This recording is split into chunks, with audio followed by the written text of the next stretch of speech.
Hello বন্ধুরা, আমাদের channel সবাইকে স্বাগত জানাই। তো এই ভিডিওতে আমি আজকে রিভিউ করব মলিউড টাইমস মুভিটি। তো চলুন না সময় নষ্ট করে ভিডিওটি শুরু করা যাক।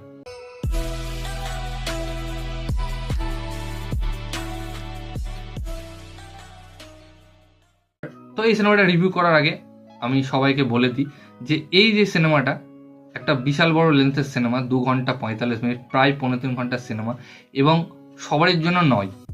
কেন বলছি সবার জন্য নয়? কারণ সাধারণ পাবলিক বা যারা সিনেমা অতটা দেখে না, তো তাদের জন্য একটু অসুবিধা হবে। তাদের সিনেমাটা বুঝতে বা তাদের সিনেমাটা দেখতে অনেক বড় বা লং লাগবে এবং একটু তারা ঝিমিয়ে পড়বে। তো কারণ একটা, তো এই সিনেমাটা যে কনসেপ্টের উপর তৈরি করা হয়েছে সেটা সব থেকে ভালো।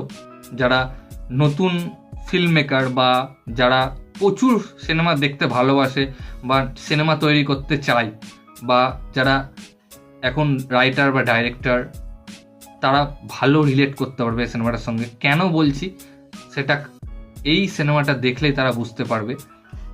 কারণ এই সিনেমাটা একটা স্ট্রাগলিং সিনেমা প্রেমী এবং সেখান থেকে একজন ডাইরেক্টর হওয়া বা গল্পপ্রেমী বলা যেতে পারে, তার ওপরই তৈরি করা হয়েছে। যেখানে আমরা নাসলিনকে দেখতে পাচ্ছি, দুর্দান্ত একজন অ্যাক্টর, এবং এই সিনেমাটি ডিরেক্ট করেছে অভিনব সুন্দর নায়ক, যিনি এর আগে মুকুন্দন উন্নি অ্যাসোসিয়েটের মতো দুর্দান্ত ডার্ক কমেডি সিনেমা বানিয়েছেন।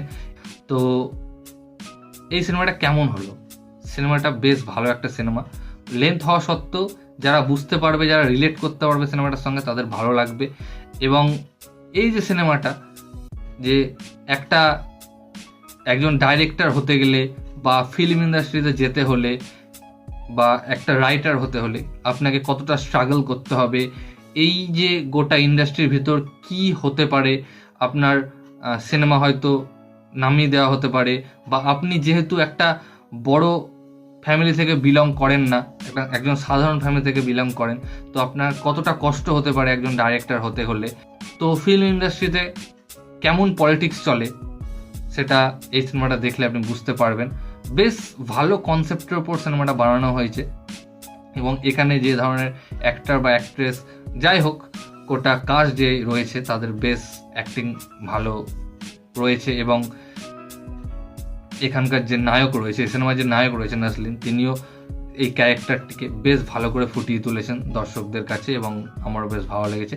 তিনি ভালো অ্যাক্টিং করেন, কারণ আমি এর আগে তার অনেক সিনেমায় দেখেছি, বেশ ভালো। তো এই গোটা সিনেমাটি একটা গল্প নিয়েই চলে, যে একজন ডাইরেক্টর কি করে একটা মুভি বানায় এবং রিলিজ করে। তো সেই মুভি বানাতে গিয়ে প্রচুর স্ট্রাগল আসে, এবং সেগুলোকে কি করে হ্যান্ডেল করে, এবং শেষ পর্যন্ত সেই সিনেমাটা রিলিজ করতে সফল হয়। তো বেশ ভালো একটা কনসেপ্টের ওপর একটা সিনেমা বানানো হয়েছে। এই যে পুরো সিনেমাটা রয়েছে, এই পুরো সিনেমাটার মধ্যে যেই ধরনের ঘটনাগুলো দেখানো হয়েছে একেবারে সত্যি রিয়াল।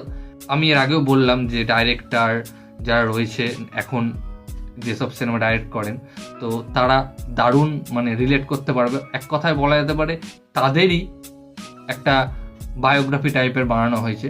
এবং এই সিনেমাটা অনেকটা সিমিলার পাবেন ওম শান্তি ওমের সঙ্গে, কারণ সিনেমার ভেতর সিনেমা, এখানেও তাই দেখানো হয়েছে। একটা সিনেমা দেখছি আমরা, তার ভেতর আরেকটা সিনেমা হচ্ছে বা অনেকগুলো সিনেমা হচ্ছে। ঠিক কনসেপ্টটা এই ধরনের, বাট এন্ডিং একটু আলাদা হয়, এবং এন্ডিংটাও বেশ ভালো।